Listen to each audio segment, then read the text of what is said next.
Ratusan massa pendukung salah satu calon kepala desa Gintung Cilejet mendatangi kantor desa Gintung Cilejet, Kecamatan Parung Panjang, Kabupaten Bogor. Kedatangan massa ini adalah untuk melaporkan adanya dugaan kecurangan pada saat pelaksanaan pemilihan kepala desa Gintung Cilejet pada hari Minggu 3 November lalu. Dugaan kecurangan penghitungan suara tersebut terjadi setelah massa pendukung salah satu calon kepala desa menemukan tumpukan kertas surat suara di sebuah lapangan yang letaknya berdekatan dengan lokasi tempat pemungutan suara.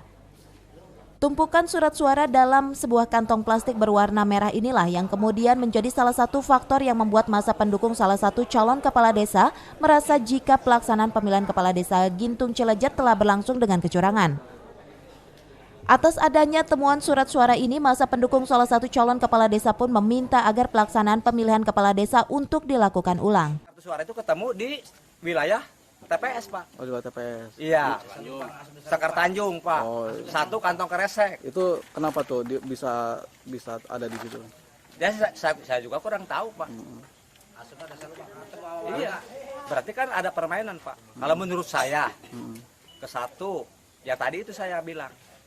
Kenapa waktu penghitungan itu nggak dihitung dulu sebelum penghitungan itu sisanya, Pak? Kan saya pengen tahu, Pak. Hak pilih itu 6.278 biji, itu seharusnya dihitung dulu sisanya berapa, yang masuk berapa. Apabila melambung, Pak, gitu kan dari sekian, berarti ada kecurangan. Tumpukan kertas surat suara yang ditemukan oleh warga dan kotak suara pemilihan pun akhirnya diamankan oleh pihak panitia pemilihan kepala desa Gintung Cilejet dan petugas kepolisian ke kantor kecamatan untuk diselidiki. Hingga saat ini massa pendukung salah satu calon kepala desa Gintung Cilejet masih menunggu keputusan dari pihak panitia pemilihan kepala desa Gintung Cilejet atas temuan tumpukan surat suara tersebut.